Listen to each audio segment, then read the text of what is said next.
Hello tout le monde, c'est Yomi. Aujourd'hui on se retrouve en direct de mon appartement à Londres et je suis accompagné de Dorian. Je te laisse te présenter rapidement. Et merci de m'accueillir déjà, ça fait plaisir. Donc bonjour à tous, je m'appelle Dorian, j'ai 18 ans. J'ai commencé le drop il y a maintenant un an environ et j'ai intégré ta formation en octobre 2018. Ok. Est-ce que tu peux nous parler un petit peu de ton background, de ce que tu faisais avant Yes. de te lancer dans le business en ligne? Ok, alors j'ai pas eu une enfance facile, je vais commencer du commencement, du tout début. J'ai pas eu une enfance facile, pas mal de violence, pas ouf. J'aime pas dire pas une enfance facile parce qu'il y a toujours pire dans la vie et ça faut jamais l'oublier, autrement t'avances pas. Et donc c'est un peu mon enfance. Niveau scolaire, parcours chaotique. Je devais redoubler ma 6e, 5e, 4e et 3e. Ok. C'est mes parents qui m'ont fait passer. J'ai pas eu mon BEP, j'ai pas eu mon brevet. Donc de là je suis parti en bac pro. Et ça me plaisait pas, j'ai fait ma seconde, j'ai fait ma première. Première, j'allais une fois sur deux. Et en terminale, ma meilleure année. Ma meilleure année, j'ai tenu 2 semaines et après j'étais déscolarisé pendant quelques mois. Ok. Et de là, j'étais déscolarisé donc pendant quelques mois. Et j'ai repris les études pour mes proches. Parce qu'ils me voyaient tout le temps à la maison sans rien faire. Et ma mère, surtout ma mère, elle était malheureuse. Et comme je vivais avec elle, je vis toujours avec elle. Donc c'est ma mère qui était impactée en premier. Ouais. Et donc, moi ça me plaisait pas. Donc j'ai fait ça pour eux. Et donc j'ai repris les cours. J'ai eu mon BEP, j'ai eu mon bac. Ok. Et heureusement que j'ai repris les cours puisque c'est grâce à ça que je me suis lancé aussi. Puisque j'étais en alternance, donc j'avais un salaire pour pouvoir investir dans le drop après. Ok. Et donc du coup, est-ce que tu te souviens la première fois que tu as été confronté à l'entrepreneuriat et que tu t'es dit que voilà, avoir ta propre entreprise, avoir ton propre business, c'était quelque chose qui pouvait t'intéresser? Alors moi c'était à l'âge de mes 15 ans, donc c'était vraiment assez tôt, 15-16 ans. J'ai ouvert un groupe de paris sportifs, donc je me suis associé avec 2 mecs de Paris, que j'ai jamais vu d'ailleurs. Et donc on a ouvert un groupe, il y avait 200-300 membres. Ok. Et à l'époque on s'est fait connaître avec le marketing d'influence, donc je savais pas du tout ce que c'était au début. Mais on a commencé comme ça, on a juste recopié les autres. Ouais. Et moi dans ma tête je savais pas l'impact que ça pouvait avoir. Et que c'était vraiment une stratégie, moi je savais pas du tout. Donc on juste on payait les mecs comme ça, 1000, je crois le plus gros c'était 1600 €, un truc comme ça. Ok. Ouais. Et donc ça a commencé comme ça. De là j'ai dû arrêter puisque j'étais pas déclaré. Ça prenait beaucoup de temps. Ouais. Et donc j'ai décidé de stopper tout. Ok. J'ai fait du marketing de réseau, du trading. Et ça m'a pas plu non plus. Ok. Ça m'a pas plu vraiment. Peut-être le trading plus tard, mais à cette époque ça me plaisait pas. Et puis j'avais pas d'argent à investir non plus. Ouais. Et j'ai connu le drop vers 15-16 ans à peu près. Ok. Dans ces eaux-là. Ok. Et du coup, qu'est-ce qui t'a vraiment poussé à passer à l'action? Parce qu'on sait que la plupart des gens, voilà, ils disent qu'ils sont intéressés par le business en ligne, ils regardent si on commande des vidéos, ils s'informent, Yes. mais au final, ils prennent pas d'action concrète. Toi, dès le début, on voit que voilà, tu t'es lancé, tu as essayé plein de trucs différents, tu pas hésité à y aller. Et est-ce que tu te rappelles vraiment des motivations qui t'ont poussé à vraiment passer à l'acte? Moi c'était vraiment mon enfance. Comme je t'ai dit, pas beaucoup d'argent. Et je voulais pas vivre ça plus tard, tu vois. Ouais. Et surtout voir mes parents, ma mère travailler 50 heures par semaine. Au début déjà elle touchait pas 2000 €, maintenant elle touche 2000 à peu près. Mais au début elle avait pas un salaire conséquent. Ouais. Elle travaillait beaucoup pour rien au final. 5 semaines de vacances par an. Ouais. Tu te tues au travail, burn-out, t'es pas bien. Et c'est vraiment pas ce que je voulais, tu vois. Ok. C'est vraiment pas ce que je voulais. Et je voulais aussi accomplir mes rêves. J'ai des objectifs. Et je voulais vivre entre guillemets la belle vie. Ok. Ouais, c'était une autre source de motivation aussi, c'était toute mon enfance et même encore aujourd'hui. On m'a toujours critiqué, on n'a jamais cru en moi, la plupart. Ouais. Mes profs me disaient que je faisais rien, j'étais un bon à rien et que j'allais rien faire dans ma vie.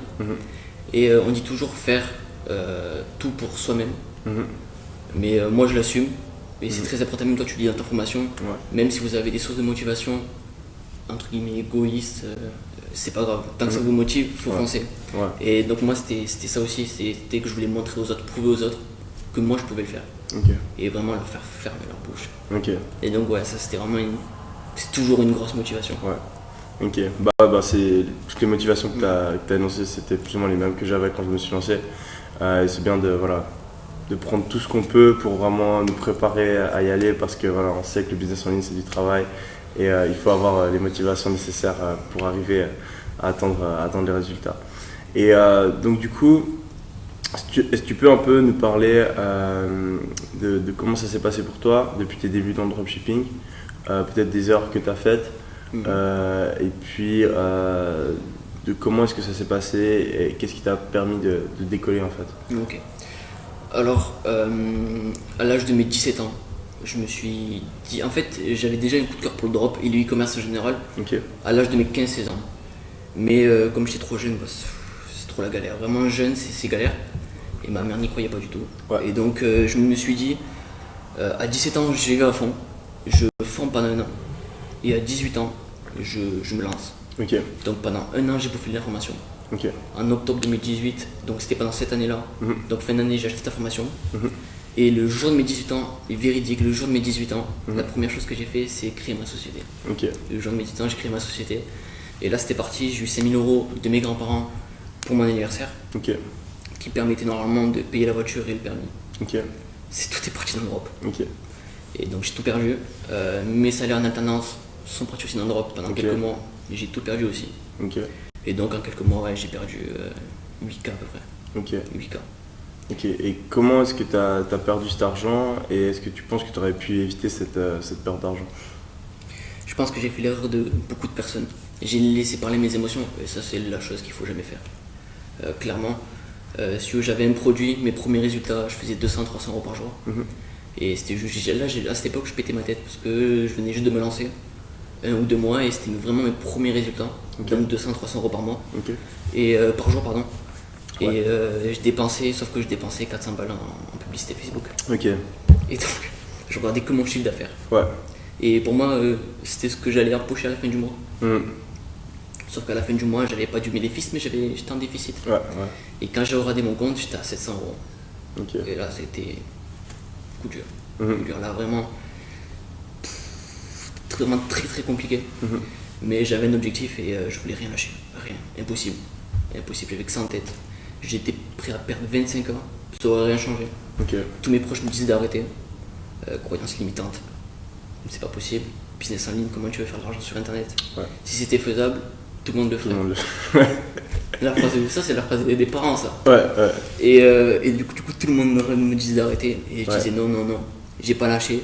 Et le mois qui a suivi, j'ai fait 30K. C'est comme ça que ça s'est passé. Donc ça je pense que c'est important parce que c'est une erreur qu'on peut faire, c'est de s'attacher. Donc toi tu es sur Facebook. Yes, que du Facebook. De s'attacher un peu au produit, de se dire celui-là je sens au bout d'un moment ça a marché, on a des ventes qui arrivent etc, mais c'est pas rentable et on s'obstine. Et si tu peux nous parler justement de quand tu as découvert ton produit qui a marché, est-ce que tu as eu à dépenser énormément d'argent pour que ça marche ou est-ce que à l'inverse ça a marché tout de suite? Alors pas du tout, justement. Là où j'ai décollé, c'était pendant la période des fêtes des mères. De la fête des mères, tu le vois direct, quand tu as un produit gagnant, c'est soit dans les premières heures, en fait c'est dans la journée. On dit laisser tourner 48 heures, oui c'est vrai. Parce qu'il se peut que pendant les premières 48 heures, tu n'aies pas de vente. Le temps que les pixels se fassent, etc., que ça s'optimise. Mais quand tu as un vrai produit winner, pour moi il y a 3 sortes de produits winners, les petits, les moyens et les gros. Et donc là, 1 heure ou 2 heures plus tard que la publicité a été approuvée, j'avais déjà direct des résultats. Et là j'ai su que c'était potentiellement un produit winner. Et j'ai fait, j'ai lancé la boutique le 1, je l'ai arrêté le 28 et j'ai fait 28 quand un truc comme ça. Donc tu as pu scaler assez rapidement et c'est pour ça que par exemple dans la formation je conseille moi je me dis toujours je suis prêt à perdre 100-150 € par produit maximum et je teste sur 1-2 jours, si j'ai pas de résultat on arrête, on passe au produit suivant parce que on a tous cette tendance à vouloir pas assumer que c'était pas le bon produit et se dire qu'au bout d'un moment ça va marcher etc, mais au final c'est vraiment la meilleure méthode pour perdre énormément d'argent dans ton cas. Et le but c'est de trouver un bon produit et quand vous avez un bon produit en général ça se remarque très rapidement. Donc ça c'est un truc t'es vraiment parce que moi je dis des trucs dans la formation mais des fois les gens ne comprennent pas, mais vraiment d'avoir ton exemple là je pense que avec les pertes que tu as fait. Si vous voulez pas perdre 8K, faites pas ça, c'est la meilleure idée que je peux vous donner. Ah ouais. Ok. Et du coup, est-ce que tu aurais un ou deux conseils vraiment au niveau technique sur le business, que ce soit par rapport au site, par rapport aux publicités que tu pourrais partager avec les personnes qui nous regardent? Yes, je peux donner des stratégies pour le testing. Au lieu de mettre 20 euros par jour, Ouais. mettez 21 ou 20,55 ou 20,18 Ok. parce que vous serez mis en avant par rapport à ceux qui mettent 20 euros par jour. Parce que Facebook c'est un système d'enchère. Mhm. Plus tu mets, plus tu es à l'avant. Mhm. Donc systématiquement, si tu mets 20, même 78 centimes, Mhm. bah, tu vas être plus en avant que les autres. Donc ton produit va être plus vu que les autres, que tes concurrents. Ok.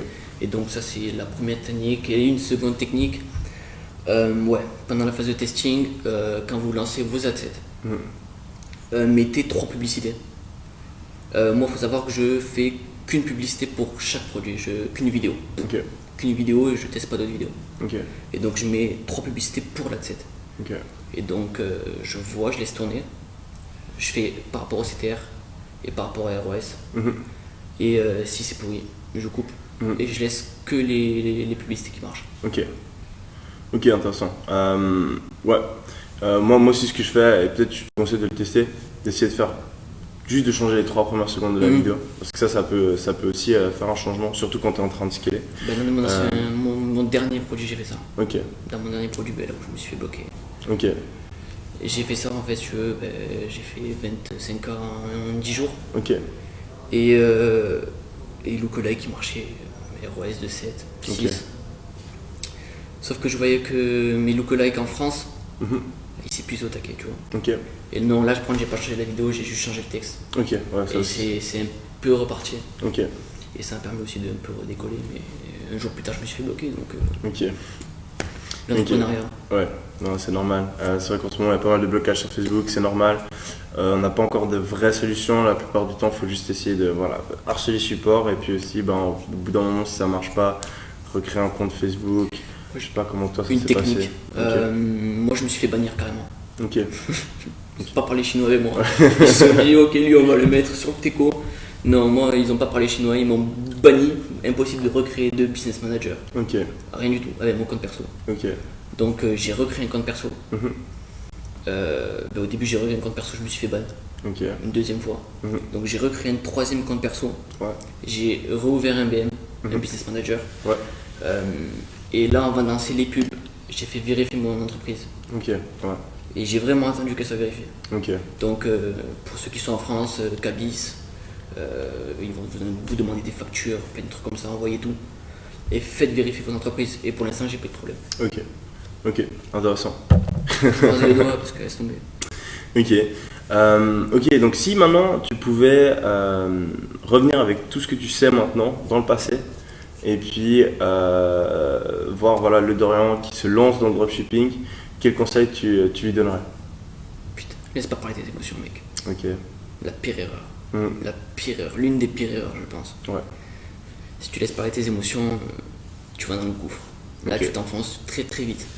Des fois, ça peut être bénéfique, mais c'est très très rare. Ouais. Moi, je connais aucune personne, presque pas, quand ils ont laissé parler leurs émotions, ils ont eu des chiffres de ouf. Ouais, non. Et ils sont tous cassés la gueule. Ouais. Et c'est ce qui m'est arrivé, je pense que tu as fait la même erreur dans le passé. Mhm. Et je pense qu'on fait tous cette erreur là au début. Ouais. Et donc, ouais, moi, je me serais pas écouté.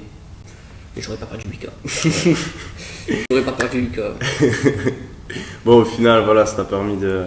De rebondir par la suite. Voilà, c'est clair. Et est-ce que tu aurais du coup un mot de la fin pour les personnes qui nous regardent que tu voudrais partager avec eux? Vous êtes à ça du succès. C'est qu'une question de temps. Ça peut être une semaine, 2 semaines, 3 semaines, 1 mois, 2 mois, 3 mois, 1 an. 1 an dans une vie, c'est rien du tout. C'est rien. Il faut charbonner. On n'a rien sans rien dans la vie. Ouais. Moi, je travaille entre 60 et 70 heures par semaine, des fois plus. J'ai fait beaucoup de sacrifices. Mhm. Je me suis séparé avec ma copine il y a 2 jours, ça faisait 2 ans, Ok. parce que je travaillais trop. Ok. Et après, on n'a rien sans rien. Mhm. Donc, travaillez, travaillez, travaillez. Croyez en vos rêves. Si vous y croyez pas, ça sert à rien. Et avant de vous lancer, soyez bien dans votre tête. Mhm. Si vous n'êtes pas clean, Mhm. vous allez droit vers l'échec, c'est pareil. Si vous n'êtes pas bien mentalement, comment votre business peut fonctionner. Ouais. Et je peux donner un dernier petit conseil.